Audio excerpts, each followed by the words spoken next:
Hello, everyone. A very good morning, good afternoon, and good evening to all of you, depending on where you are. I can see a lot of you guys are out there. So, a very warm hello and a very warm welcome to the session on strengthen and weaken, guys.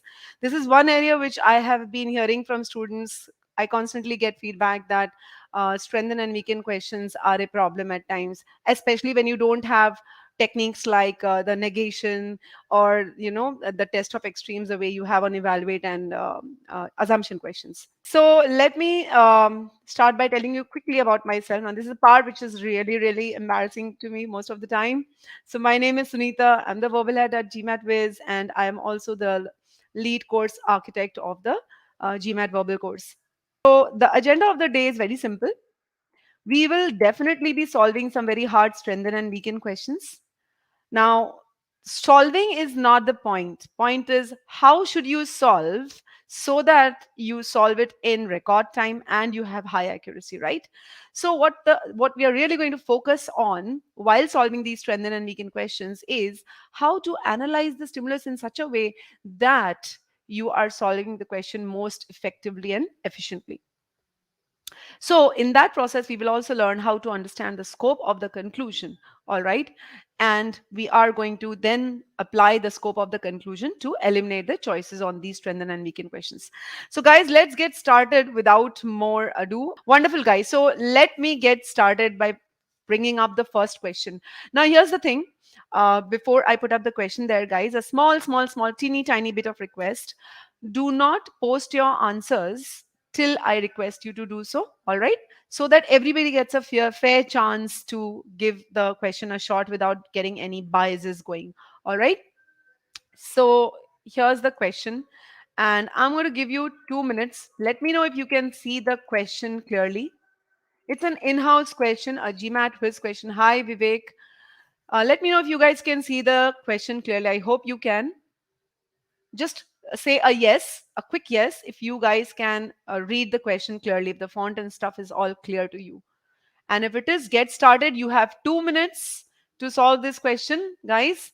Okay, I'll be a little more generous, 2.5 minutes, and your time starts now. While you solve the question, I am going to mute myself. I'm going to mute the camera as well. And as I said, guys, please hold on to your answer choices till I request you to put them in. Thank you so much, Ranjan, for answering that. Thank you, Kailash. Mm, Vivek finds the screen a blur, but Ranjan and Kailash can view it clearly. Um, okay, I can just try maybe making the stuff bold or something. I don't know if it's going to work. Let me just try this. And do let me know if it is clearer now. So Vikas, let me know if this is clearer to you. All right, just let me know that. I have kind of made it bold, so hopefully the screen is not a blur anymore, Vivek. Okay, guys, your time is on, so I'm going to mute myself. 2.5 minutes. Please post the question answers when I request you to do so.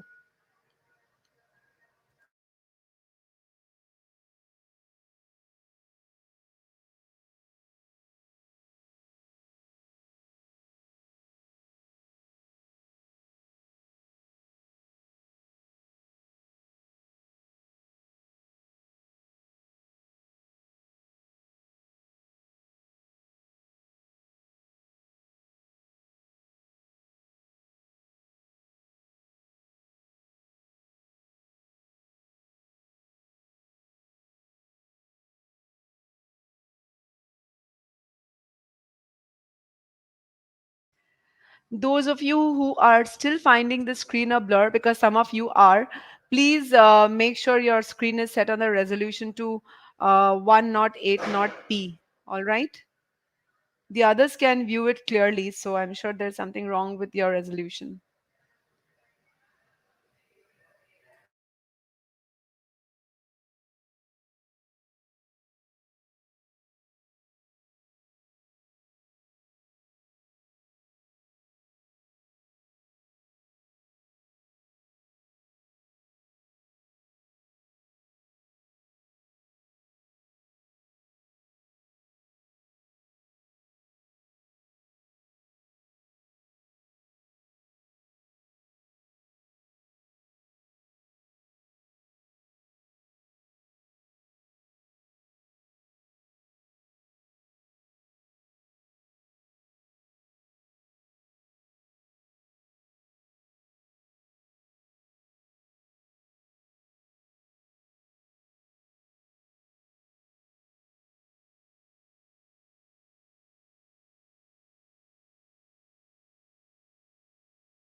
1 minute left, guys. Don't put the answers yet.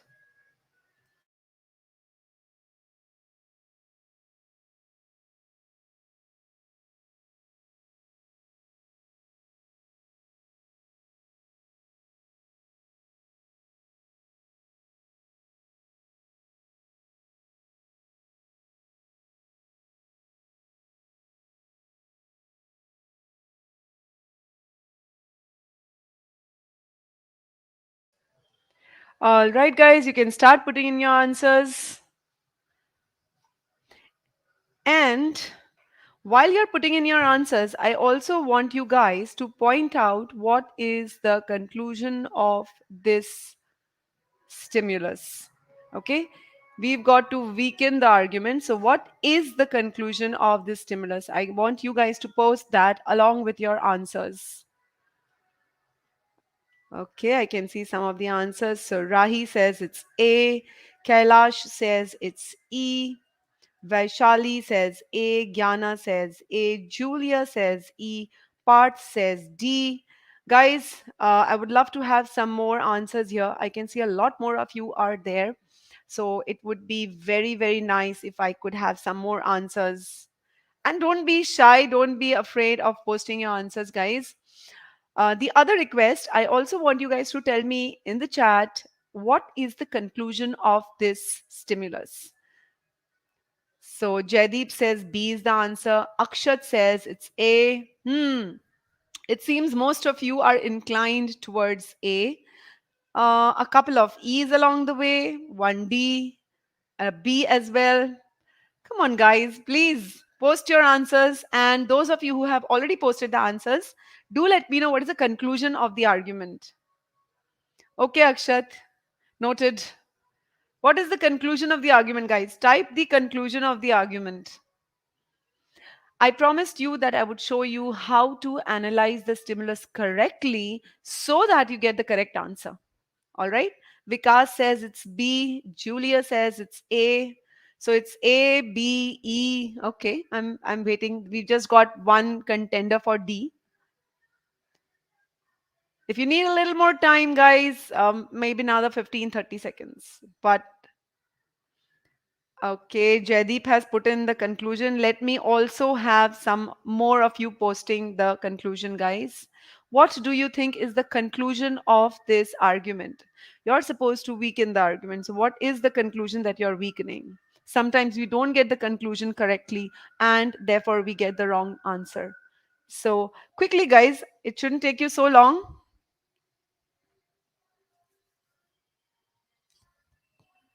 Come on, let's make this a really interactive session. I've just got Jaideep saying that the conclusion is so and so. Thank you, Jaideep.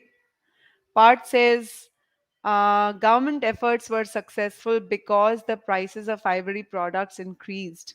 If the efforts were not successful, I guess you said had not been successful, the prices of ivory goods won't have. So, Parth, in all this, what is that one simple line which is the conclusion? You've kind of rounded up the entire paragraph. Thank you, Rakesh, for sharing the answer. Anish, thank you. Okay, so most of you seem to be inclined towards A, and right now I just have Jaideep who has posted that the conclusion is the first sentence. Government efforts to curb poaching has been a great success, has been successful, and Part has kind of put summarized the entire paragraph. Let's see. Rahi says the price increased because of successful government efforts. So the thing here is, guys, is the price increase the focus of the conclusion, or is the success of the government efforts the focus? It's not coming out clearly from some of your answers, guys. All right. And I can see that a lot of you probably are struggling with identifying the conclusion. So, guys, there are only two sentences in the entire passage. Which of these two sentences is the conclusion? And in case you haven't even thought about it, that's the first mistake you have made, guys. All right. So, Vaishali says the conclusion is the prices of the ivory products increase due to lack of supply, as the government was successful. Okay, so Vaishali, the same thing I've got to ask you. Is the prices segment the conclusion, the focus of the conclusion, or is the government efforts the focus of the conclusion?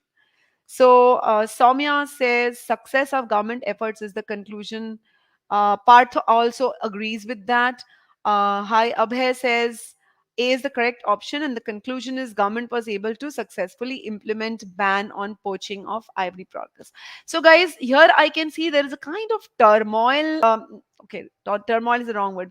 I can see there's a clash within each of you trying to understand, okay, which of the sentences is a conclusion. Okay, because usually conclusions are marked with a conclusion marker like therefore, hence, and so on. And in this case, the first sentence sounds more like a fact. Okay, so let us analyze the stimulus, guys. I am going to put up the camera while I discuss this. Now I want each of you to pay attention to how I am doing it. All right, the purpose is not just to reach the correct answer but to reach it in the correct manner. All right, guys, so stay put. If you have any queries, hold on to your queries. Once I'm done with the discussion, I'm going to give you time to ask me the questions. Okay, so here I go. I'll just quickly stop the camera for the moment and make the screen. Okay, so here goes my analysis. So, right, the first step is to read the question stem properly. Now, when we read the first sentence here, okay, government efforts, so we're talking about government attempts or efforts to curb, that means to reduce or curtail the poaching, that is the hunting of elephants primarily for their ivory tusks, were successful in 2005. So, all in all, this long sentence is talking about something that has already taken place. All right.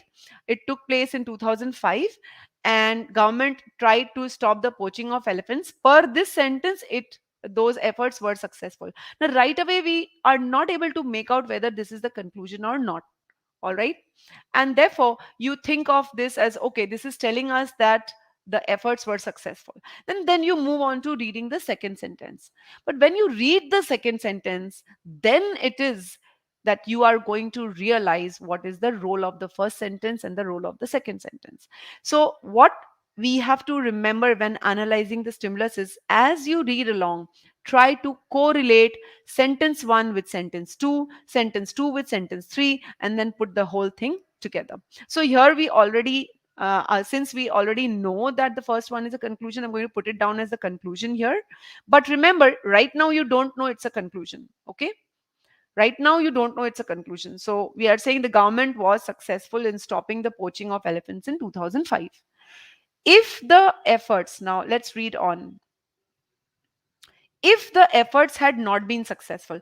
Now when we say if I had not, if I had not, let's say, worked hard, okay, I would not have scored high marks. Suppose I'm saying something like this. Understand what I'm saying, okay? This entire conditional, what it really means is I worked hard, okay? I worked hard, all right? And how do we know I worked hard? Because I scored high marks. So if we look at this sentence here, all right, this sentence from here to here, if the efforts had not been successful means the efforts were successful. Okay, the price of domestically produced ivory goods would not have increased significantly. So it means price of domestically produced ivory goods increased significantly in 2005. This is what this conditional means. All right, so do let me know a yes in the chat box, guys, if this is clear to you. Do you understand? The second sentence is just iterating what is given in the first sentence along with a reason.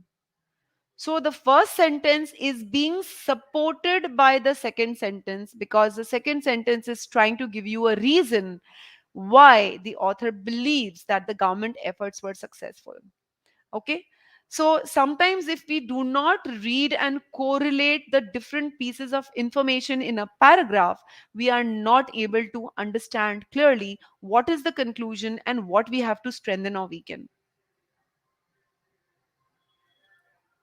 Yes, Jadip, you can do that. That price increase significantly implies government efforts were successful. So, all in all, you are saying government efforts were successful, and what is the reason? Why do you think so? Thank you, guys. So, I'm just going to move ahead now. So, uh, let me just clear this up for you guys. A moment. Okay. So in the second sentence, we are basically saying that the price of ivory goods produced within the country increased significantly in 2005. This is one piece of information given. And then if you look at another piece of the same sentence from since till the last portion, since the producer of ivory products do not mind buying ivory. So we're talking about people who are making these ivory products. They are ready to buy ivory from any and all available sources within the country. Now, why do you think the author is giving us this last piece of information here? Why is the author telling us that they don't mind buying ivory from any and all sources? Remember, we have one source, which are the poachers. So, probably the author is trying to tell us that these producers of ivory, they buy ivory. These producers of ivory products in the country, they buy ivory from all sources, which means they also buy ivory from the poachers, the hunters. Okay, so that's the so this entire paragraph is made up of two sentences. The first sentence is the conclusion, and the second sentence is giving us why the conclusion is believed to be true. Now, I also promised I would help you uh, fix the scope of conclusion. Now, what is this scope? Guys, we often eliminate choices saying that this is an out of scope choice. But do we ever fix the scope of the conclusion? Do we ever tell ourselves, okay, this is the range within which my conclusion is going to lie? Sorry, this is the range within which my answer choice is going to lie. It must impact the conclusion. So, this is the range of my conclusion. Do we do that? We don't. We try to pre think, and sometimes that does not go down very well. So, for this question, if you cannot immediately pre-think, we are supposed to cast a doubt, weaken the conclusion. If you're not able to pre-think immediately, the best thing is to tell yourself, okay, the conclusion is that the government was successful in curbing the poaching. Okay, so my correct answer choice would be what?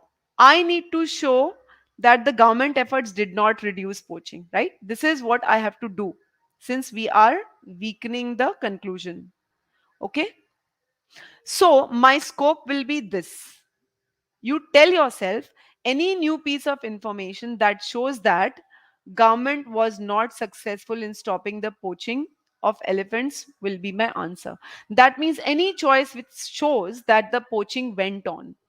Okay, despite government efforts, poaching went on. So you need to look out for any sentence which indicates directly or indirectly that poaching went on. It's a very simple step.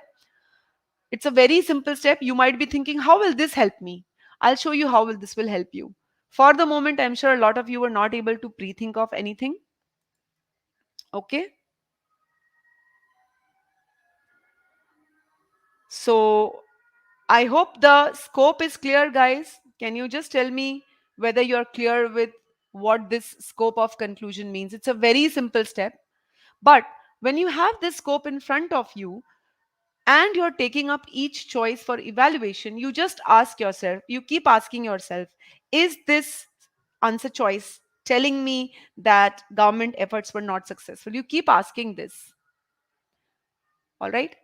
Jaideep, the last sentence is telling you that the producers of the ivory goods are ready to buy goods from the poachers. They do buy goods from the poachers. All right. From any and all. Guys, do let me know if the scope is clear to you. Let me know if you have understood how we derived the scope of the conclusion. Just say a yes, a quick yes, and that would be good enough.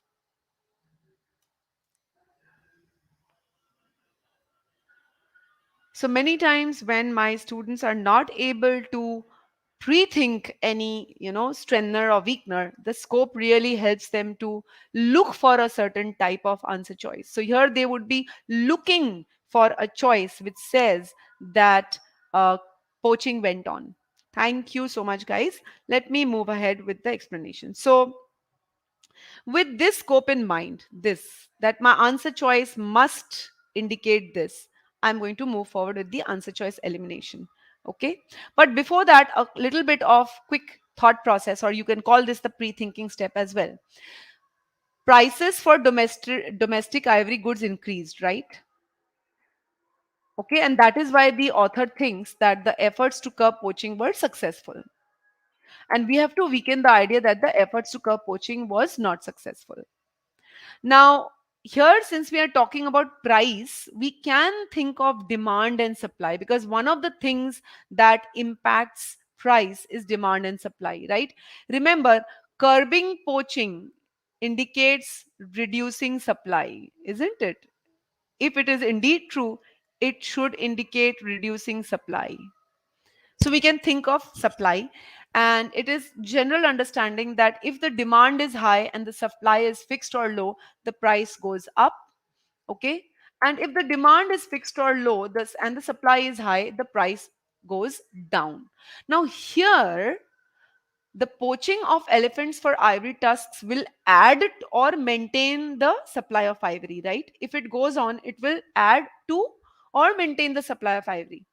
Okay, because the producers are willing to buy from all sources. But the author here tells us that prices increased significantly. Had the poaching gone on, the prices would not have risen. Okay, that's the reasoning here. The author makes the connection that supply must have been reduced significantly by curbing poaching to raise the prices. This is the author's reasoning. What do we have to show for a weakener? Any statement that shows that supply of in the country of ivory from poachers was reduced. This is important. Not because they stopped poaching. So what you have to show is, even if supply reduced, it was not because of poaching going down. All right.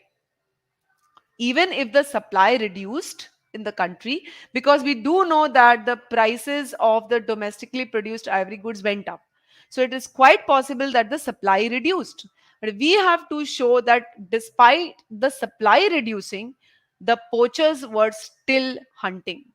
Then only we can weaken the conclusion. So our scope that poachers did not stop poaching has to be indicated by the choice. Okay. So, for example, if we show that the poachers started smuggling ivory outside, that means they continued poaching but they stopped selling within the country. That would tell us that the government efforts were not successful in stopping poaching, although the supply of ivory in the country decreased. So, let's look at A. Now, there's a problem with A. A says the demand suddenly shot up following a countrywide fashion trend. Okay. Now, demand shot up, that can lead to price increase. Okay. Can cause price increase. However, does this tell us whether the poachers were poaching or not? Ask yourselves, guys, does this tell us? Does this tell us that poachers continued poaching or did not continue poaching? All of you, answer me. This tells you that the price increased because of an increase in demand. But poachers could still have gone on poaching. Poachers could have stopped poaching, right?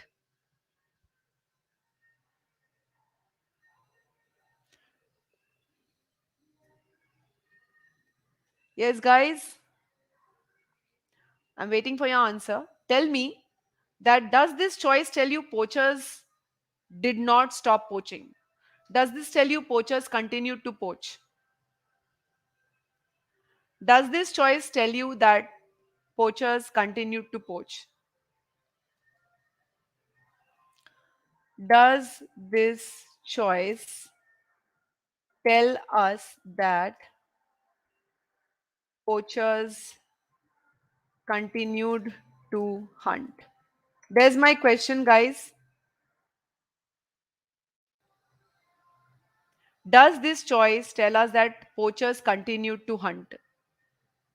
Yes or no? This tells us that demand increased and that is why price increased.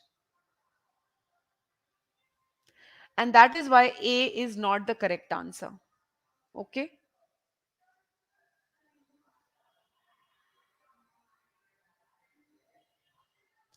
Exactly. Very good. So, Ranjan, Rahi, Abhay, you can see, right, that this choice tells you that the price increased because there was a demand increase. In fact, the two things could have happened simultaneously. Maybe the demand also increased, maybe the poachers continued poaching, but they were not poaching enough to support the demand, and that is why the price increased. So, this choice by itself does not tell you whether poaching decreased or increased. Okay?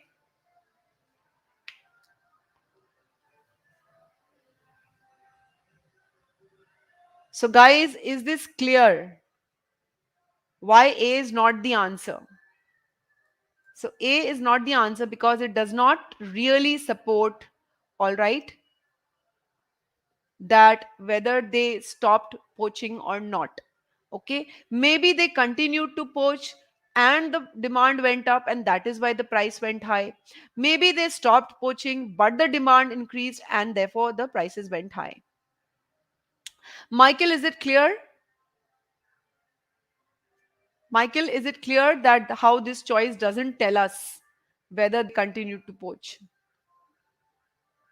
Sador, if you want to get a good score, you need to spend at least 4 or 5 months preparing this, depending on where you are at what level now.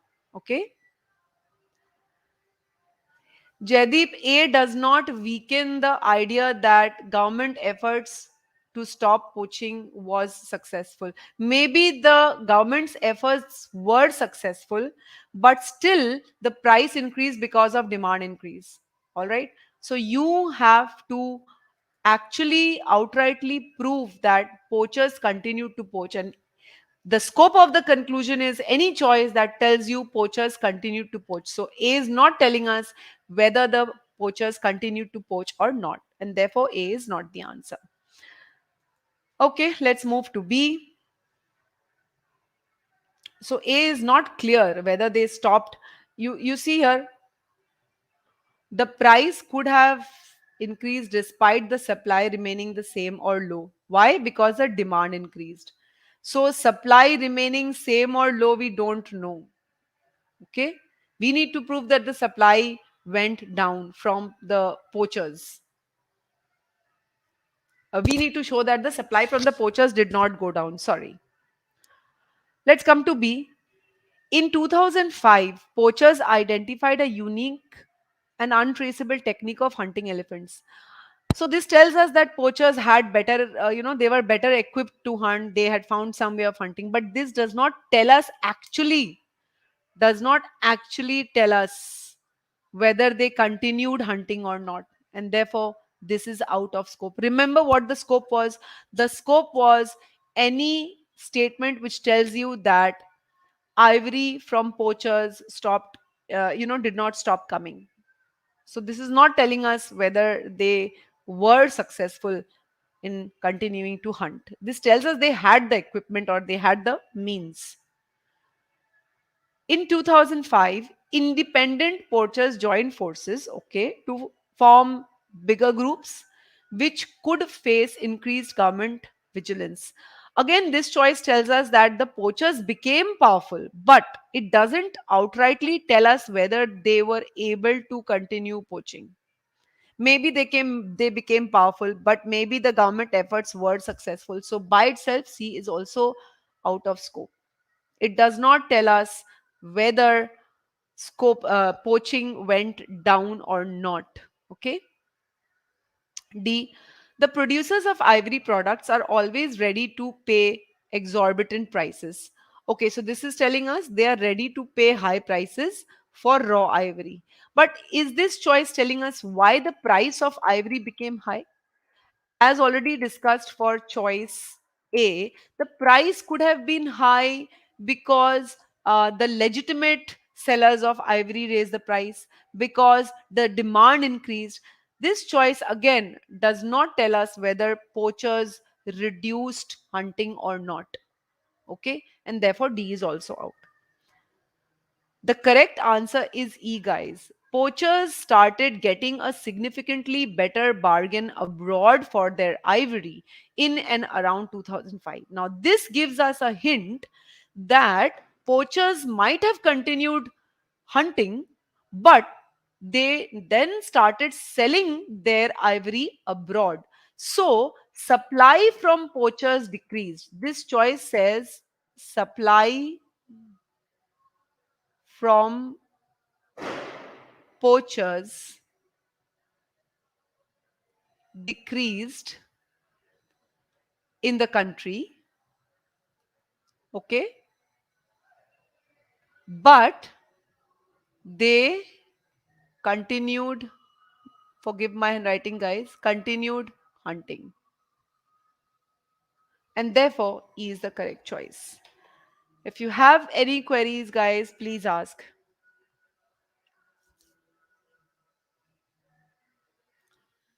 E is telling you explicitly that poachers continued hunting. It is kind of very clearly hinting that, and it is telling you both things, you know.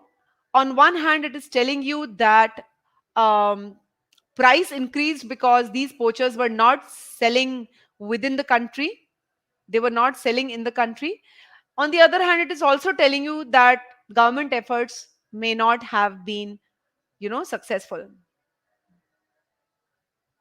Okay, guys. So let me know if you have any queries. Otherwise, I am going. If you have any queries, please put your questions. And if you don't have any queries, let me know if we should bring. I should bring up the next question. So if you think next question should come up, just let me know next question.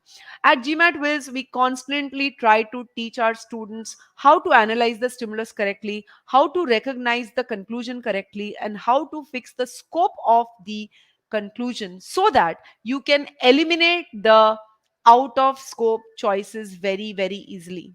Okay. So, guys, let me know if I should go to the next question. Thank you, Julia. I would love to hear from the others. Guys, should we go to the next question? Or do you have any queries on this one?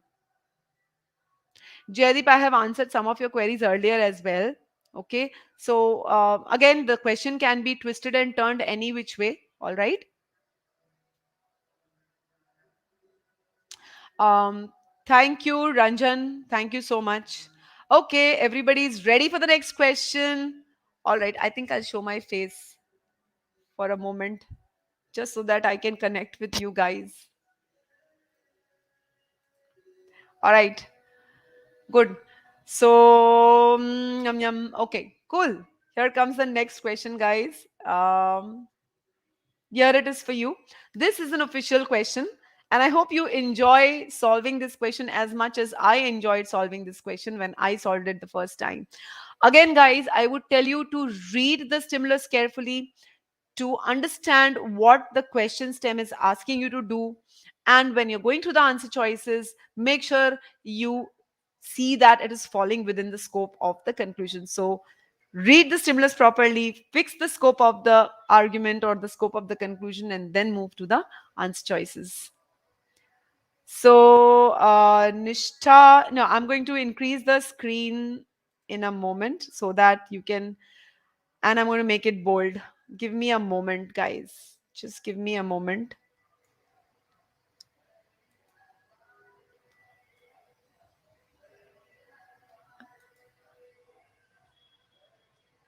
So, just give me a moment. I'll make this bold so that you guys have don't. I don't know, for some reason, guys, check your resolution of the screen, but let me still make this bold so that each of you can read it more clearly.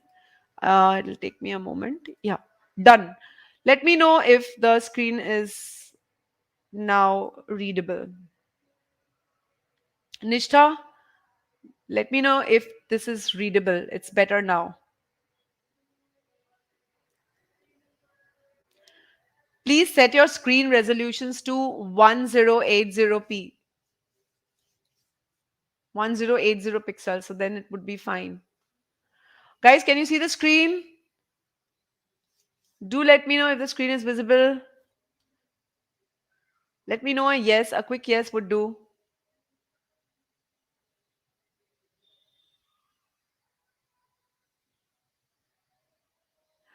Okay, the logo is covering on the top. Okay, let me see if I can do something for that as well. Hold on a second.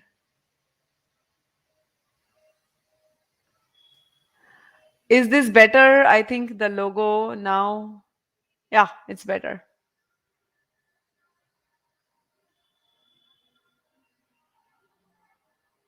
Great. Albert, I have fixed the logo problem. So I hope this is fine. Go ahead, guys, 2 minutes, and I'm going to mute myself in the meantime. Okay. Once again, a request, guys, don't put the answers till I request you to do so. Okay. Don't put in the answers till I request you to do so. Thank you.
All right, guys, your time is up.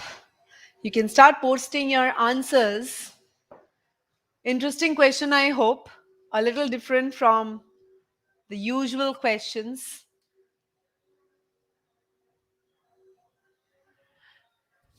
Let me see. So Abhay believes the correct answer is C. Abhiroop says E. Hardik says it's E. Julia says it's E. How about the others? I'll wait for the answers to come in, guys. Again, do not get biased. Rahi says E.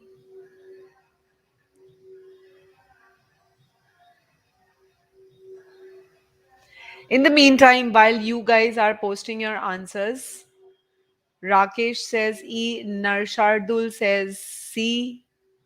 I'm just quickly going to share with you the link to the free trial version of our course. It's there on the screen in front of you right now. You can copy it in case you want to access it later on. The link to the free trial version of the GMAT Whiz course, number one. And I am also going to post the link where you can set up a free call with our experts, strategy experts over Calendly. So let me just hide this. There on the screen is the link to schedule call with our strategy experts. All right. Okay, let me look at some of the others. So mostly it's E, and then I have some C's as well. Guys, I can see a lot more of you are out there. Please put in the answers so that we have a healthy discussion.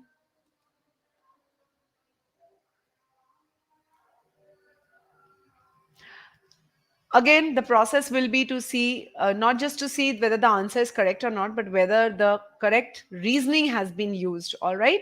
That's going to be the main purpose as we move along. Okay. I don't see any more answers coming up. So let's get started with the discussion. Here goes. So we have a scientist saying something. The scientist says in an experiment, so probably the scientist is going to describe an experiment. Dogs had access to a handle. All right, so imagine a dog able to kind of hold a handle or something. They could pull to release food into a nearby enclosure. So these dogs could pull a handle, and by pulling the handle, food would get dropped into a nearby enclosure. Okay, and that enclosure contained a familiar dog and nothing else, contained an unfamiliar dog and nothing else, or was empty. So it seems there were three enclosures here. Okay. Um, Enclosure one had a familiar dog and nothing else. Enclosure two had an unfamiliar dog and nothing else. And the third enclosure had no dog and nothing else. Okay. And the dogs, the other dogs, the dog outside the enclosure could use a handle to put food into these any of these enclosures. This is what the experiment setup is all about. You need to understand this very clearly. The dogs typically released more food to the familiar dog than to the unfamiliar dog. So the result of the experiment is that the dogs with access to the handle, they put more food in enclosure 1, that means the one that had the familiar dog, than in enclosure 2. This suggests, so the experiment results are suggesting something. Dogs are more motivated to help other dogs they know than to help unfamiliar dogs. So, in simple words, the conclusion means dogs are more inspired to help familiar dogs than they are inspired to help unfamiliar dogs. All right. So, this is fine. Now, what do we have to do? The scientist's argument would be most strengthened. So, we've got to strengthen this if it were true that in the experiment, the dogs with access to the handle tended to release more food when. Now, that means my correct answer choice will have to start from here. Every correct answer choice I have to read after reading this portion. All right. If you really look at it closely, the conclusion contains a cause. Okay. They are inspired to help familiar dogs. That means the cause is familiarity with the dog, and the effect is other dogs are more motivated to help. So, like all causal arguments, we need to prove that this is definitely true if we are strengthening it. All right. So, how will we fix the scope of the conclusion? Any new information that proves dogs are less likely to help unfamiliar dogs. So, any choice which tells you dogs don't want to help unfamiliar dogs will strengthen this conclusion. All right, that they are motivated to help dogs they are familiar with. Or if we can show that familiarity is actually the motivation to help directly. Okay, so eliminating any other cause is the best thing. Or if you can prove that wherever there is no familiarity, there is no motivation to help. All right. So that is the scope of the conclusion. Therefore, a strengthener would be something like this. Nothing other than familiarity is the motivation. Let's say nothing in the action of the dog is a reason, for example. Or wherever there is no cause, there is no effect. So no familiar dog, empty enclosure, no food release, no motivation to help. These kind of choices can be the correct answer. So thinking this out through makes sense. All right. If you just fix the scope of the conclusion, you will be able to get us idea of the kind of strengthener you're looking for. Let me see if all is well. Okay. All right. Let's continue. I don't see any queries here right away. So let's see what the first. Now remember what I said about each of the answer choices must be read along with this portion because this is a half complete sentence. Okay. We have to complete it by putting the answer choice. So remember what we are looking for. We are looking for proof that, okay, motivation to help comes from for the familiar dog. The behavior of the familiar dog was being encouraged by a familiar person. Now, here, familiar person is being thrown into the picture, okay, to confuse us. Now, we don't know whether it was the behavior of the familiar dog, or the familiar dog itself, or the familiar person, okay, which was responsible for the motivation to help. Along with it, that we are being told that when it was being encouraged by an unfamiliar person. So clearly this can be a weakener at best, because we are being told that there might be some other cause. If there might be some other cause, then we are weakening the causality. So A is definitely not the answer, and none of you marked it.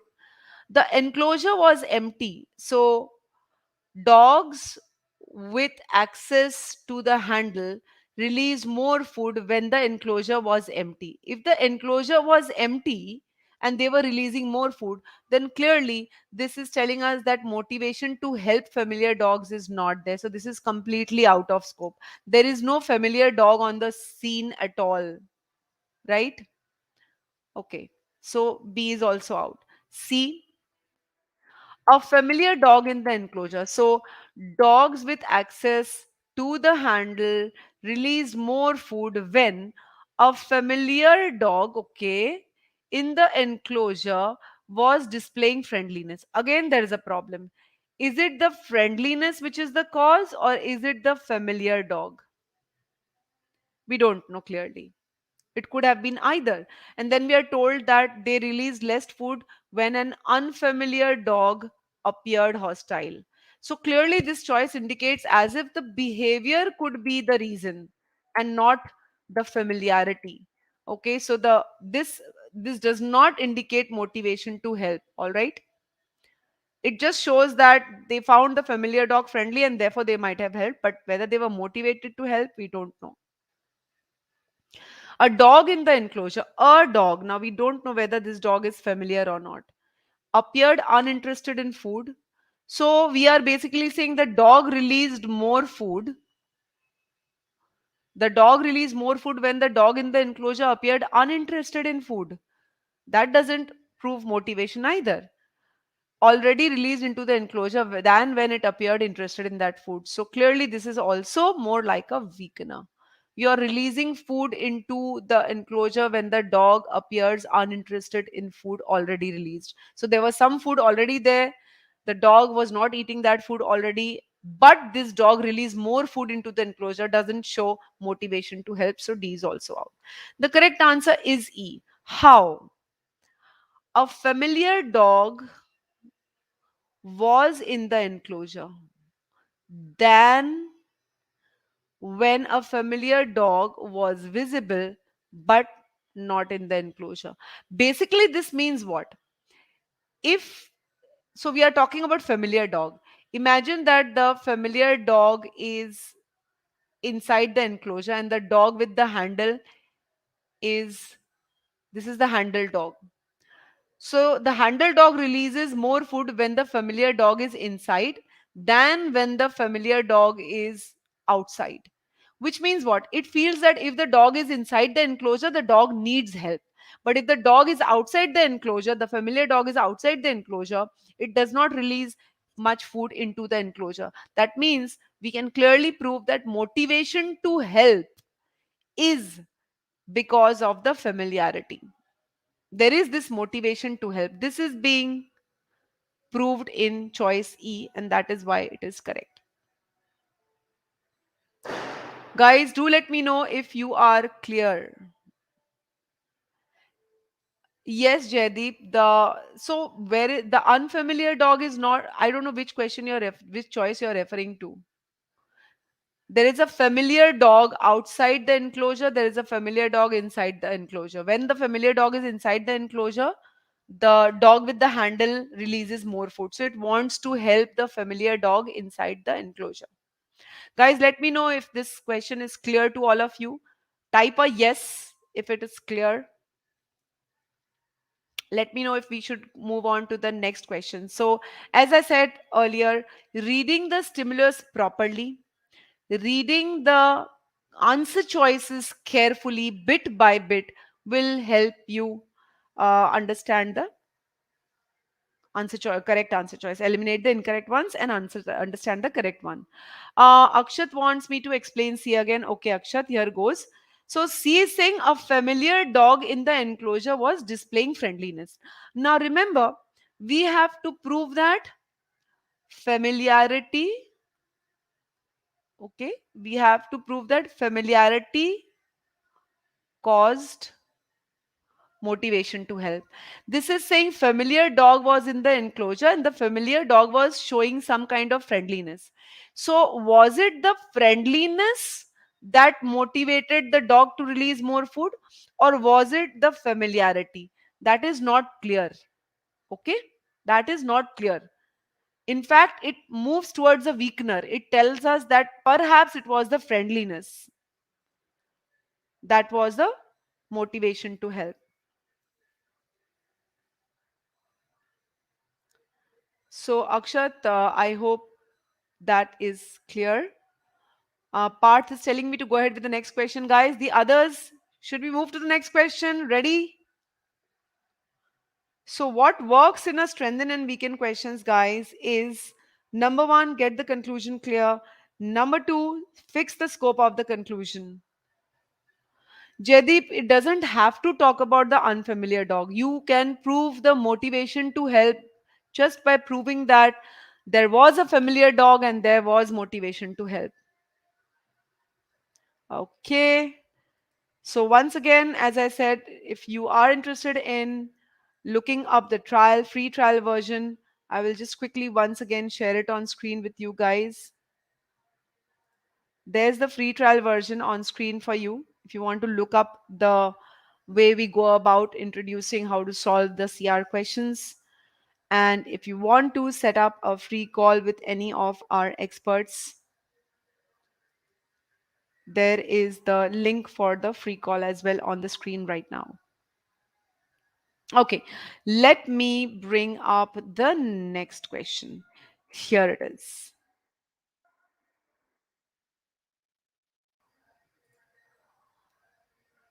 I'm just going to make sure this is also made bold in case you find trouble reading it.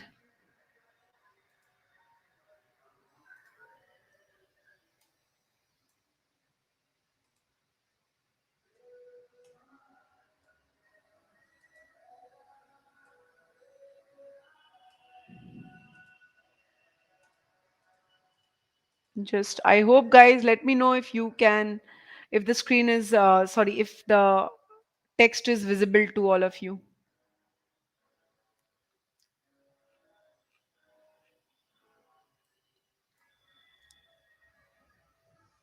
Okay, you have your 2.5 minutes. It's a hard question. 2.5 minutes, and your time starts now. Again, as I requested earlier, please hold off your answers till I request you to put them in. Thank you.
All right, guys, start putting in the answers, please. Go ahead. You guys can put in your answers. I thought it was time. I kind of again looked at you in the eye. All right, guys. So I already have Himanshu and Sai saying the correct answer is B. Abhirup says B. Rukast says it's B. Jaideep says it's D. The others, there are about roughly 50 plus of you out here, but I cannot see the answers. Guys, please share your answers so that I can kind of see what are the places that you might be facing a problem based on the answer choice that you choose, and we can discuss that. Okay. Hardik says B. Rakesh says D.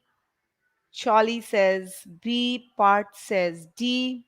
So it seems to be a race between B and D, guys. Come on. The others, Gyan says it's B. All right. I'm still waiting for some more of you to pitch in with your answer choices. Do me this small favor, guys.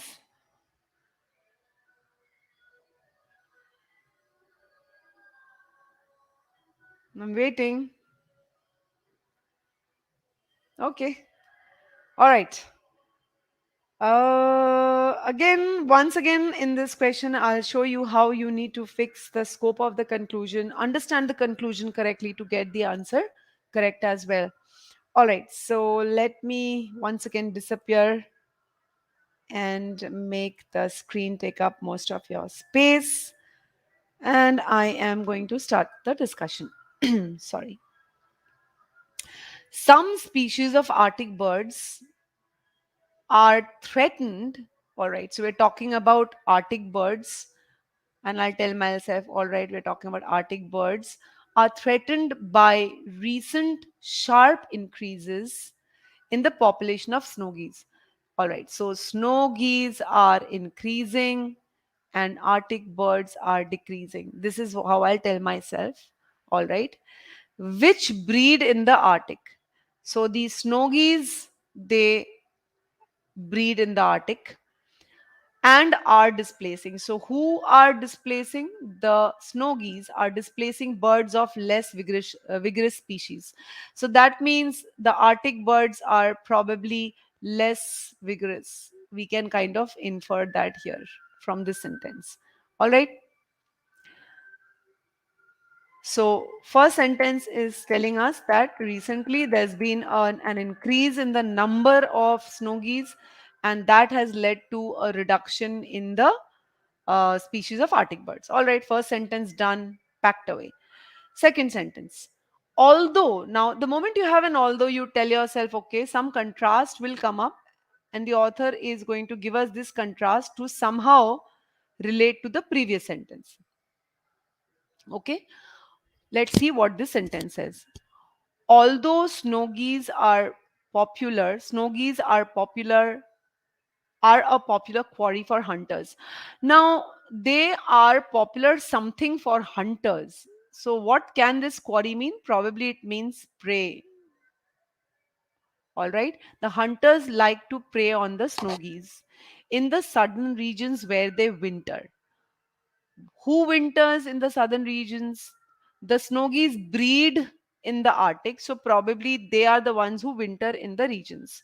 So, although snow geese are a popular prey for the hunters, that means although hunters like to hunt snow geese, hunting season ends if and when hunting has reduced the population by 5%, according to official estimates. So, this long sentence is telling us that hunters like to hunt snow geese, but they can't hunt endlessly. There is a limit. Okay, they can only hunt the snow geese up to 5%. Beyond that, they cannot keep hunting. Now, guys, there's a question I have for all of you. Why do you think the author is giving us the second statement? Yes, guys. My question to you is, why is the author giving us the second sentence? I want all of you to answer this. Go ahead, please. Why is that second piece of information given to us, that although hunters like hunting the snow goose, they cannot hunt beyond 5%? Why do you think that piece of information is given? Because we do not relate when we read. And because we do not relate, sometimes we miss the correct answer choice. Can you guys tell me? No, Jaideep, that is not the reason. Why are we being told that hunters like to hunt snow goose, okay, but they cannot hunt beyond 5%? Jaideep, modify that a bit. Good, Rucast. To let us know there's a limit to hunting and we can't hunt them endlessly. That means we cannot reduce the population of the snow geese right now through hunting. The idea is to tell us that the population of the snow geese cannot be reduced currently through hunting, because hunting cannot be conducted beyond a certain limit. Thank you so much, guys. Um, so Hardik is saying to show us that some population was always there. Again, Hardik, to understand that the population was always there, but how many? So we don't know the numbers. All right. What is important here is Snow geese are displacing the Arctic birds. The hunters cannot hunt the Arctic birds, cannot hunt the snow goose beyond a limit, which means indirectly the author is trying to tell us that hunting cannot reduce snow goose beyond a certain level. All right, so let me move forward with the discussion.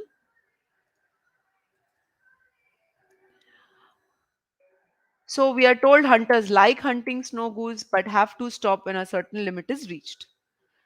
All right. Clearly, dropping this restriction means removing the limit, removing the 5% limit. Now, this is what I mean by articulating the conclusion to yourself. The clearly tells us this is the conclusion. What does it mean dropping the restriction? It means removing the 5% limit. Okay, so we are saying that uh, removing the restriction on hunting will allow other species to recover. How will they recover? In other words, we are saying removing the restriction on hunting will reduce snow geese population. Okay, and if snow geese population are reduced, how will that happen? If hunters were allowed to hunt snow geese beyond 5% limit, other species of Arctic birds would grow in numbers. This is what they are saying. So there is a thought process here that removing hunting limit would let hunters hunt more snow geese and reduce the snow geese population by more than 5%. All right. So our scope of the conclusion would be any choice. Let's go to that. The conclusion is if hunters were allowed to hunt snow geese beyond 5% limit, other species of Arctic birds would grow in numbers. We need to prove that this won't happen. It's a weekend question, right? Undermines the argument. So, scope of the conclusion is any new information that proves that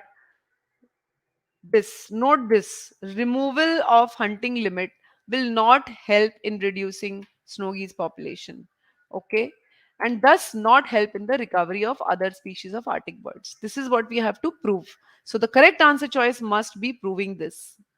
So a weakener would be for some reason the hunters will not be able to hunt more or will not hunt more even if restrictions on hunting are removed. So they will not be able to or will not hunt more. This is the vital piece, even if the restriction is removed. Whichever choice says this will be the correct answer. So we can eliminate choices by using this scope of the conclusion. Let's look at A. Hunting limits for snow geese. Okay, so we are saying hunting limits for snow geese were imposed, that means they were put in place many years ago in response to, means because of a sharp decline in the population of snow geese. Okay, so long time back when the population of snow geese was going down, hunting was restricted. So hunting helped to restrict decline. Today, if we want that decline, it makes sense to actually remove the hunting limits. This, I would say, I've written out of scope, guys, but I would say this is more of a strengthener. It strengthens the conclusion. I would say this is more of a strengthener. Okay, hunting limits imposed because of sharp decline. Today, if I want the decline, I should then remove the hunting limit. So, A is indirectly saying if we want decline, we should remove hunting limit. This is what A is saying. So, A is a strengthener and therefore is not the correct answer. B says, it has been many years since. Now, if you read this portion, it has been many years since, it means something has not happened for a long time. Something has not happened. This means something has not occurred. What has not occurred? The restriction led, the restriction, okay, led the hunting season being closed earlier than scheduled date. That means what has not occurred? Hunting for hunting season. Hold on a second. Let me write this down. Hunting season has not closed earlier for many years. What does this mean? Now, when does the hunting season end? If the population is reduced by 5%. All right. If the hunting season has not closed earlier, means the population has not even reached 5%. Okay, so this choice indicates that hunters for many years have not been hunting even up to 5%. So even if I today allow them to hunt more, they probably won't hunt more. So many years, hunters have not been hunting much, and this choice indicates that today, if I remove the limit, they might not hunt much.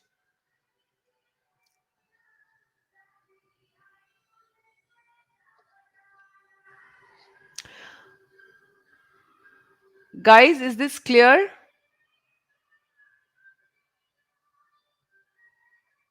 Is this clear? Choice B. In choice B, we are saying that, let's say, for example, hunting season, closing date of hunting season is 31st December. All right. Now, if the hunters finish hunting 5% long before 31st December, the hunting season will close earlier.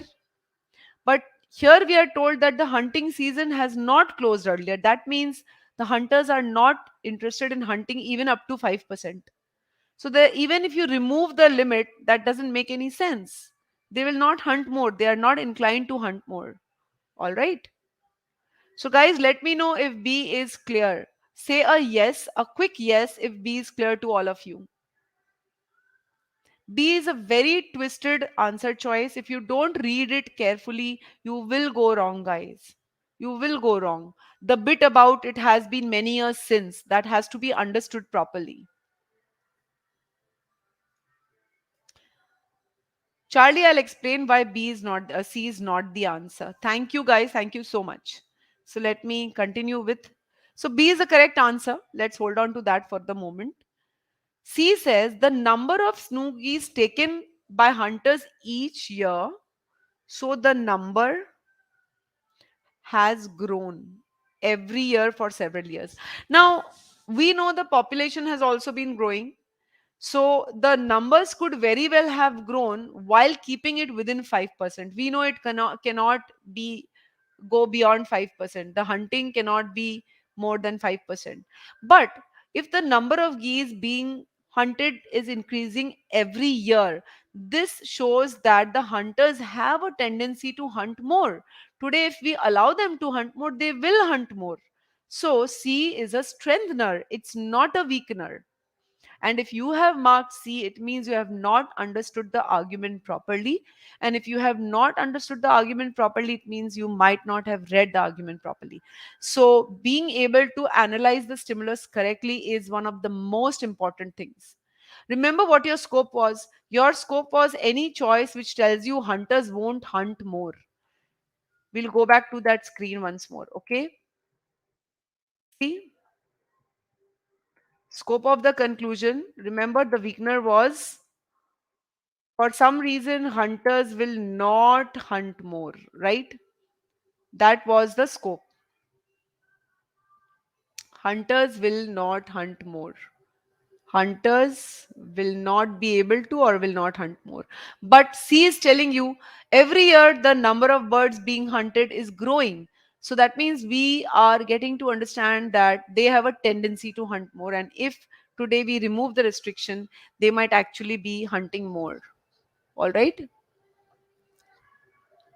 Yet, yes, Harshal, choice B does not release the weakener directly. So, Charlie, I hope you can see why C is not the correct answer. Let me go back to that screen. So C is more like a strengthener and not a weakener. If you have chosen C or A, then you haven't understood the argument properly. So the first step that you have to learn is how to read the CR stimulus properly and how to fix the scope of the conclusion. Let's move to D. As their population, a lot of you have marked D as well. As their population has increased, snow geese have recolonized wintering grounds. Recolonized means gone back again. Gone back. The word is again. So they have gone back again to those grounds that they had not used for several seasons. So maybe now their population has increased so much that they are spreading to places that they were not colonizing earlier. All right. However, does this choice tell us whether they will be hunted more or less in those places? We don't know that. So that is out of scope. If it doesn't tell us whether the hunters will hunt more or not hunt more, it is totally out of scope. E says in the snow goose's winter habitats, the goose faces no significant natural predation. That means there are no other animals which hunt the snow goose. So there is no other way of reducing the snow goose population. But this does not tell us whether reducing the restriction, sorry, removing the restriction is going to allow them to decrease. Again, I see E as a strengthener because if there are no natural predators for the snow goose, it makes sense to allow them to be hunted more. All right, and therefore I would say E is again more of a strengthener than anything else.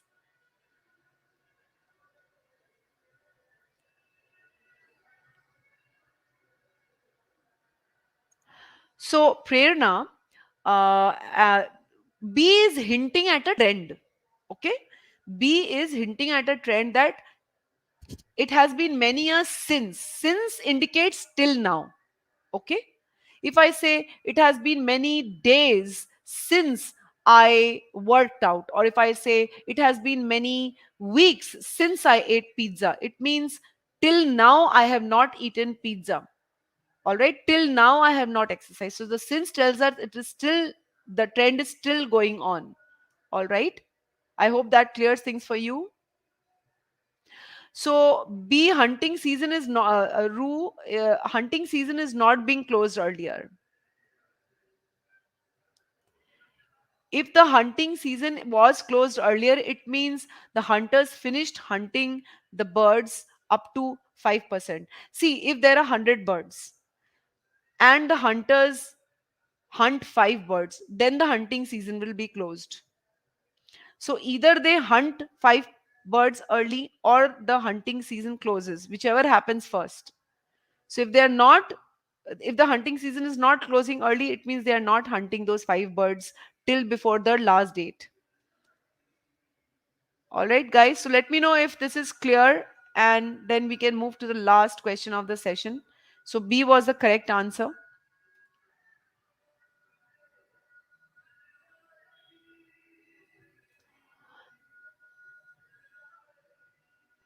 Jaideep, the conclusion is the removal of the restriction would allow Arctic birds to increase. Absolutely, Harshal. Very good. Thank you. Harshal has put it very well. Hunters could not hunt till the last date. They could not reach 5%. So, how will they hunt more now, even if you allow them to hunt more? Okay, guys, let me know a yes next, and we'll go to the next question, the last question of the session. And I promise you, it's one big question.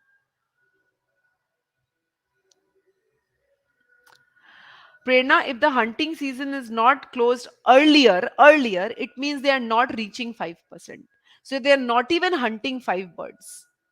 If they're not even hunting 5 birds, then we can't expect them to hunt 10, 12, 15, 30, 40. Okay? Guys, let me know if you want me to bring up the next question. Yes, let me know, guys. You want me to bring up the next question?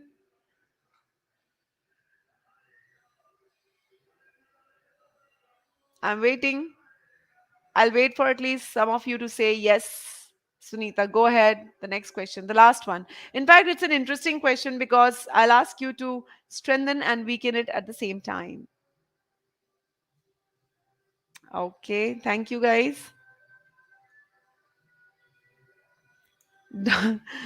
Jadeep is saying he's scared. You don't have to be scared. Just be careful, guys. Small things. CR is all about precision. If you notice every small single bit of information, there's no need for you to be scared. You will be able to eliminate the incorrect choices. Okay, let me stop the camera and yeah. So I'll just bring up the last question. And I guess I might have to again make it visible for all of you. Just give me a moment. I'll just make this also bold. I don't know for some reason why. Um,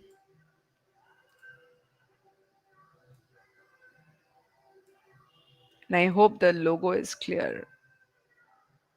Yeah.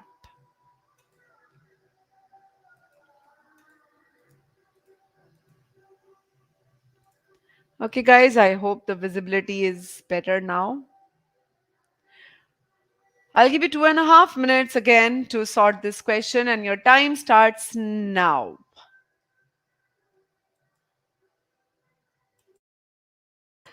Once again, a request, guys, do not put in your answer choices. Okay.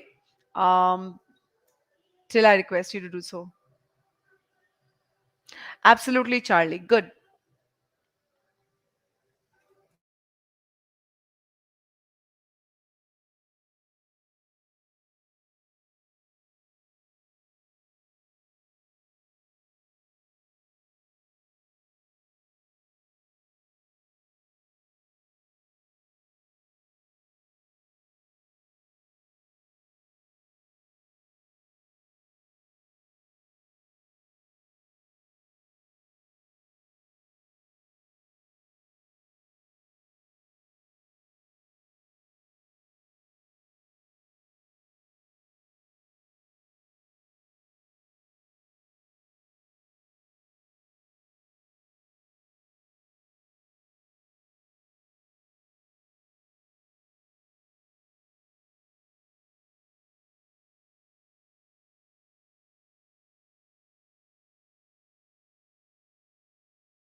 All right, guys, you can start putting in your answer choices.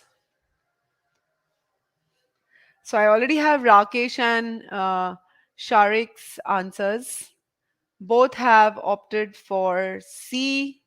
Let's wait for the others to chip in. And guys, don't go away. Let's finish this. And I would love to have your feedback as to what kind of sessions you want in the future.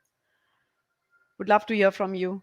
Okay, so I have Rakesh, Sharik, Rukast, Gyan, Parth, all saying C. Then I've got Jay Kumar saying it's E.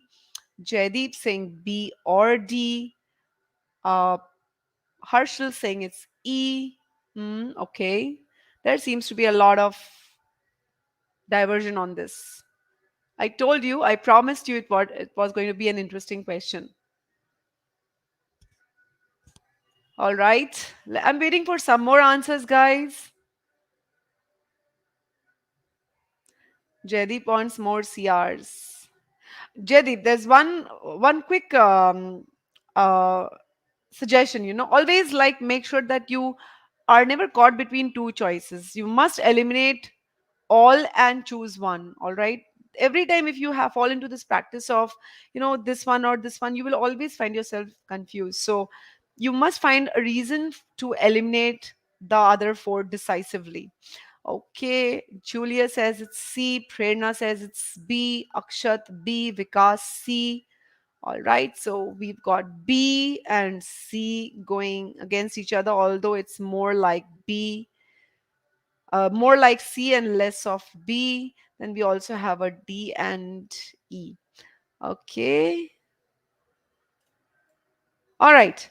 Thank you guys so much for sharing your Vaishali says C. All right. Jaideep has opted for B. Okay. All right, guys. I'm going to start the discussion. So hold on to your um, guns as I discuss this. And in case you have any questions, I will definitely be there at the end of this for you to ask me anything that you'd like to ask. So I'm just quickly, Abiru believes it's E, Vaishali believes it's C. Okay. So time for me to go. All right, let me bring the full screen on and I am going to start. Okay, so interesting question here, and let's read this. Tiger beetles are such fast runners. So there's something called tiger beetles. They run very fast that they can capture virtually any non-flying insect. So the idea is about a running insect. Non-flying means that which can move on the ground, and tiger beetles also run, which means they also run on the ground. So tiger beetles can catch any insect that runs on the ground. Great. However, so there's a contrast here. Okay, we are told tiger beetles run very fast. They can catch any insect that does not fly. However, so a contrast here. Let's see what that contrast suggests.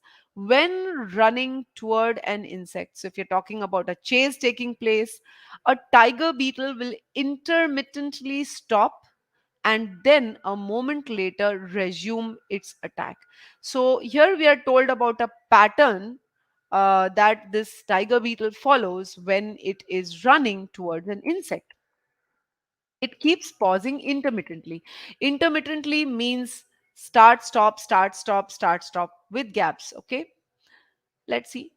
Perhaps the beetle. Now, the moment you have the word perhaps, there is an opinion coming up. So far, we had facts. Now we have an opinion coming up. Perhaps the beetle cannot maintain their pace and must pause for a moment's rest.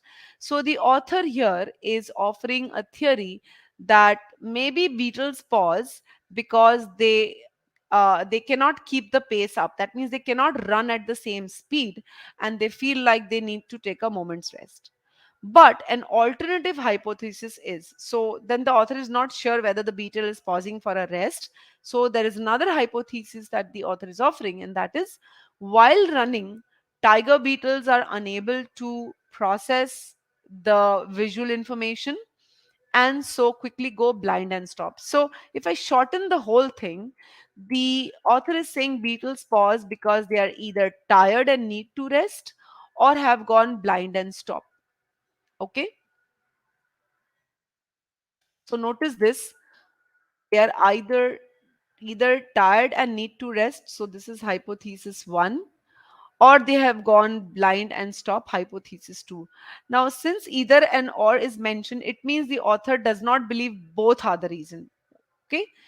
And when we read the question stem, because right now we don't know what we need to do with this, the question stem says, which of the following, if discovered in experiments using artificially moved prey insects? So we have to imagine an experiment where the prey insect is artificially being moved by somebody.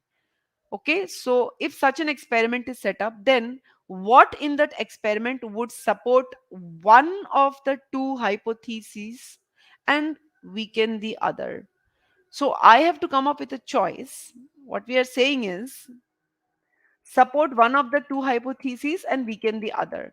Now let's look at the scope of the conclusion very carefully, guys, because a lot of you have got this question wrong. So pay attention. Okay, hypothesis is beetles pause because they are either tired or have gone blind. So this is hypothesis 1, this is hypothesis 2. Okay, what is the scope of the conclusion going to be if we are to strengthen and weaken at the same time? Any new information that proves beetles pause to rest but they can see. Pause to rest means I am supporting hypothesis 1, and can see means I am weakening hypothesis 2. So either my choice does this, or any new information that proves the beetles do not pause to rest. So the correct answer choice could also show that hypothesis 1 is incorrect, but they go blind and stop. So prove hypothesis 2. So this is the scope. When you are checking your answer choice, you should use this scope, use this. It will give you clarity. Okay. So a strengthener or weakener, as the case may be, will be along the above lines. Either your choice tells you they do pause to rest, but they can see, or your choice tells you they don't pause to rest, but they go blind and therefore they stop. Clear, guys? Is the scope clear, guys?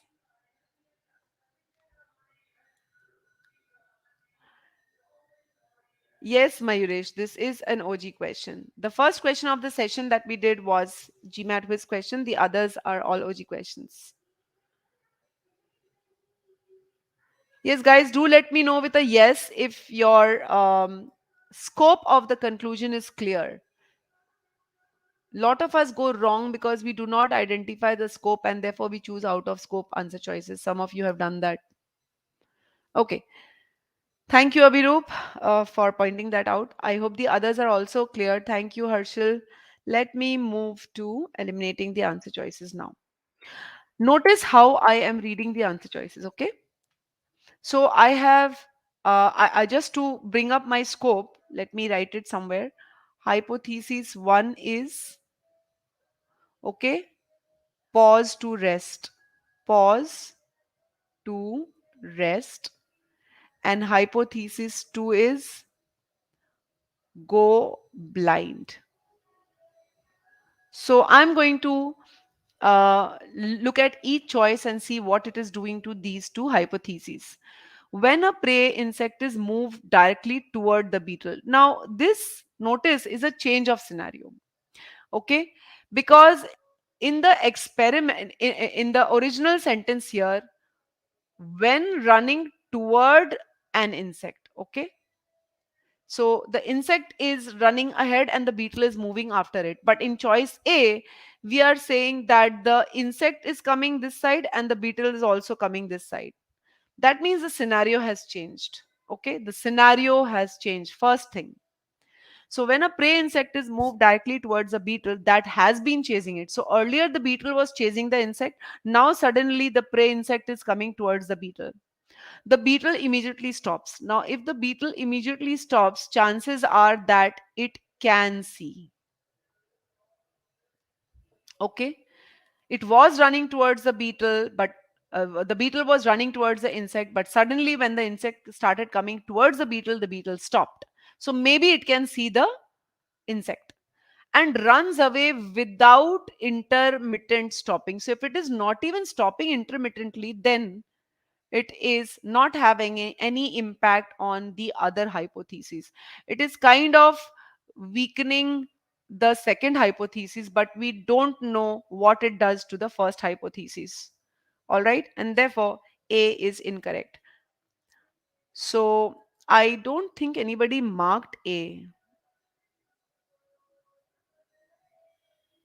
No, Jaideep, the weakener is not. The weakener will be why. One weakener will be whether they pause to rest or not. So let me see if anybody marked A as the answer. No, I don't think so. So I'm not going to wait more. Let me go immediately into B. In pursuing a swerving insect, what does swerving mean, guys? What does swerving mean? Come on, quickly tell me in the chat. Swerving means in pursuing a swerving insect. So we do know that the beetle is running after the insect. Maybe we know the meaning of swerving, maybe we don't know.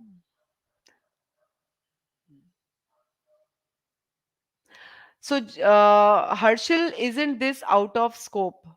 I would say can see is definitely one part of the scope, but yes, overall, no, it is not within the scope. It is out of scope. So, yes, swerving means changing course, changing direction, zigzag, running in a zigzag way. Okay, zigzag way. So, suppose we don't know the meaning of swerving, even then, at least we know in pursuing an insect. So, we know that the beetle is running after the insect. A beetle alters its course while running. So, when the beetle is running after the zigzag insect, the beetle is also doing this zigzag pattern. It is also changing its course. So what does this mean? This means can see. It can see, right? If it is changing its course, it can see. So choice B, the first part, is weakening the second hypothesis. Its pauses become more frequent as the chase progresses. That means when the chase began, the beetle was pausing, let's say, after every 5 minutes. But as the chase started increasing, more time went by, it started pausing more number of times. That means instead of pausing for after every 5 minutes, then the beetle started pausing after every 3 minutes, then after every 2 minutes. What does it mean? It means the beetle is getting tired. It is getting tired. If it is pausing frequently, it is getting tired, which means we are supporting hypothesis 1, that it is pausing to rest. Okay. So B, the first part of B tells us that it can see because it is changing the course. So we are weakening the second hypothesis that it goes blind. It doesn't go blind. It can see. Okay? It can see. And the second part is telling us its pauses become more frequent as the chase becomes longer. It means it gets tired. So pauses to rest, yes, gets tired. Therefore, clearly B is strengthening and weakening the two hypotheses at the same time. So, okay, it can see and pauses to rest. So definitely B is on hold. Let's look at C because a lot of you marked C. But before that, I'd like to ask you guys any questions on B, guys? Harshil, A is, yes, A is out of scope, but I haven't written anything. I've just written here can see and that has no impact on others. So if it has no impact on the other, it is out of scope. Out of scope, when you learn, if you are a GMAT Viz student, you will realize that out of scope means has no impact on the conclusion. So guys, let me know if B is clear. Let me know with a yes if B is clear. Let me know a yes if B is clear, and then I'm going to move to C. I'm sure all of you, those who have marked C, D, E, would like to know why they are not the answer. Okay. I think there is a lag between you typing and me being able to read it. Okay. So here goes. Let's read C. In pursuing a moving insect. Now notice that the first portion of B and C are almost same, except that in B we have added swerving. Here we have just kept moving insect. Nonetheless, the beetle is pursuing that insect. A beetle usually responds immediately to changes in the insect's direction. This is the same as B. So the first part of C is telling us that it can see. So if you're looking at choice C, the first part is telling us it can see. Therefore, it does not go blind. It can see. Okay. Let's read the second part. It pauses equally frequently. Equally frequently. That means the frequency of stopping does not change. Whether the chase is up or down an incline. If you are running up a slope, obviously more energy is required, and if you're running down the slope, imagine yourself running up the stairs and then running down the stairs. So when you run up you get tired, and when you run down you're not that tired. Okay, so when you're running up maybe your speed changes, but when you're running down you're running down more quickly. Here we are told that the beetles pauses do not change in frequency whether it is running up or it is running down. So it tells us does not get tired. It can maintain, this part is telling us the beetle can maintain pace. So its pauses are equally frequent whether it's running up or it's running down. So if it can maintain pace, then this is wrong. It does not need rest. So C is weakening both the hypotheses, guys. C is weakening both the hypotheses. It can see and there is no sign of tiredness. So C is also incorrect. So a lot of you marked C, guys. Yes, Harshal, C weakens both. So do let me know if C is clear.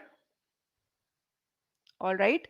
Again, I think those of you who marked C, you might have got muddled because you did not define the scope clearly in your mind. For questions like this, it makes sense to write down a little bit in front of you on the sheet of paper or on the whiteboard if you're using it.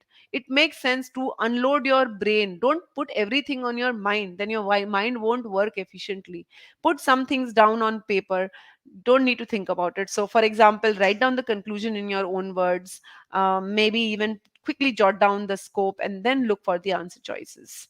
All right, great. So let me move to the others. If when a beetle pauses, it has not gained on the insect it is pursuing, the beetle ends the pursuit. This is when a beetle pauses, it has not gained means it can see the insect, right? But what about uh, cannot keep pace, can keep pace? It has no impact on the other. So this is also out of scope.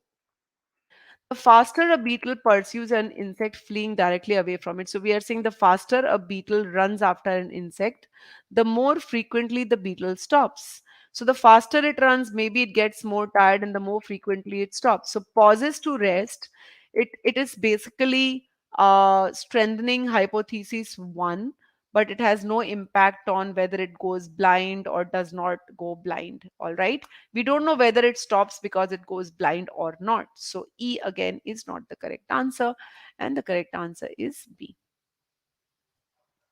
Guys, I hope you really liked the session.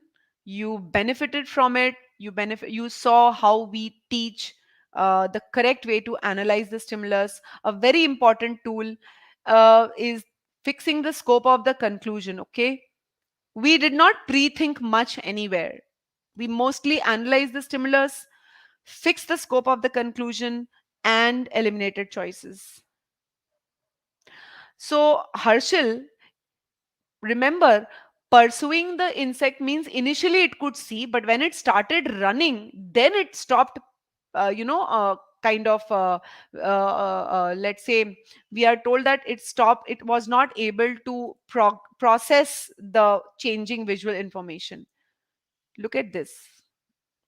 So initially, maybe it saw the beetle, it ran, the beetle saw the insect, it started running after it. All right. And from time to time, it stops and it can still see. When it stops, it can process the information and it can see the insect and then again starts running it. All right. So here we know that the faster a beetle is running, the more frequently it stops. Now we don't know whether it can see the insect and it's running after the insect or just increasing its pace. So therefore, that clarity is missing in E.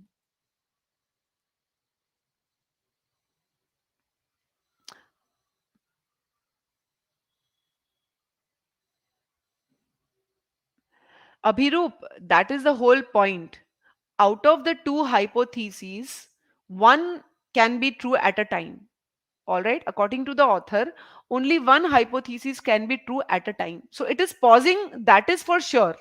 But we don't know why it is pausing.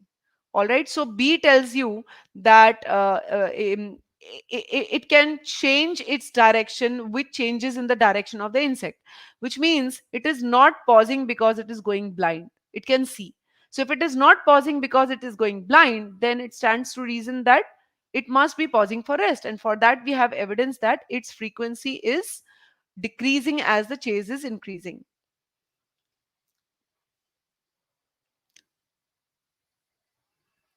Abhirup, is that clear?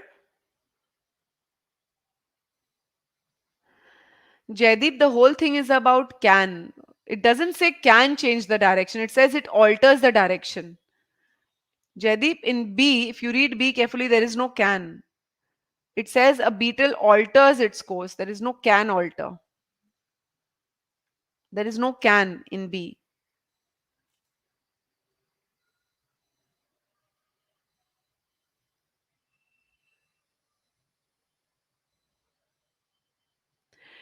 It doesn't go blind because it is altering the course based on the changes in the direction of the insect, Jaideep.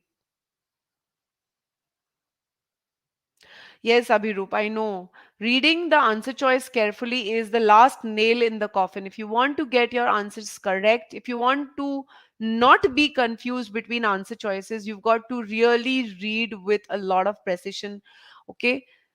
Read to understand. Don't just read and rush to the answer choices. Read to understand, fix the scope of the conclusion, write it in front of you if you want. Not for all choices, not for all questions, but some need that. And then go ahead. So, guys, that brings us to the end of this webinar. Do let me know how you like this. I would love to hear your feedback. It lets me understand what kind of questions you guys like and how it helps you. Do also let me know what kind of webinars you'd like to see in future. All right, specific topics, areas, anything. I'm there for the next couple of minutes. If you have any issues or questions related to your prep, please ask. In the meantime, I'll again share the link that you can use to set up a free call with our experts. You can book a call. The link is there on the screen in front of you guys.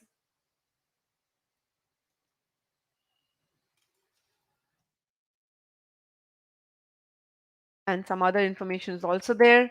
Let me also post the link for the free trial version if you're interested in it. You can definitely look up how we put forward our arguments, how we explain. Every solution for every CR question is written using the same format, the same explanations that I have given. So let me just quickly look at there's the free trial version. So guys, do let me know your thoughts. What kind of webinars would you like to see in future? Any other query that you might have, go ahead and ask me, guys. I don't see any queries coming up, so I guess the thing is there is always a lag between when you write. Can you write, share some strategy on how to improve timings in CR? I end up taking more than 2 minutes on some CRs. So Abhirup, here's the thing. For easy CR questions, you should ideally be able to solve it within a minute and a half or a minute 40 seconds.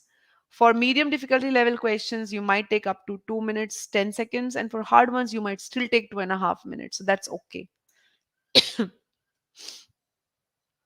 Okay, Jaideep, noted. Evaluate or boldface, absolutely. So, Abhirup, the issue about timing is quite often it may not be the case with you. You can retrospect on introspect on that, but quite often what happens is we take a lot of time because we keep rereading information.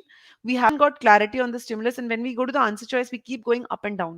We just go to choice A, then B, then C, and then we're not sure, then we again go back to the original, the stimulus, and then again to the choices. So that might be taking up some time. So I would say focus on the information.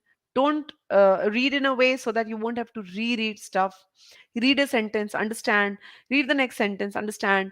Connect the two sentences. Connect the two sentences. Make a logical connection, then proceed to the next sentence. Very often, we do not read the full information, we do not understand the full information, and we move ahead. That causes a lot of problems. Jaideep, you don't have to write down a lot of info. You only have to write down hypothesis 1 and hypothesis 2. That's all. So I do that for only questions which contain convoluted data. Okay. It's better to unload your brain. And when I say write down, I just kind of some symbols, some alphabets, that's it. So Abhirup, make it a point to break down your stimulus sentences into small bits. Okay. Read that, understand that, then move to the next segment. Then correlate. All right. Okay, guys, I hope all of you benefit from this session. Next time, whenever you solve a strengthen and weaken question, don't worry if you can't pre-think. Go straight to fixing the scope of the conclusion and move to eliminate the answer choices accordingly. So take care, guys. I think that's about it. Let me now end the session. I've taken up a lot of your time. So enjoy your dinners if it's dinner time. And see you guys again soon. All right. See you soon. So thank you very, very much for being with me on this session and for your responses, for your interactiveness. It's been good. And see you guys around. So you're welcome, Julia. Welcome, Parth. I would be happy if I know that you're going to use this method and this is going to benefit you. So welcome, Abhiroop. All right, bye guys. See you again. All the best for your preparation.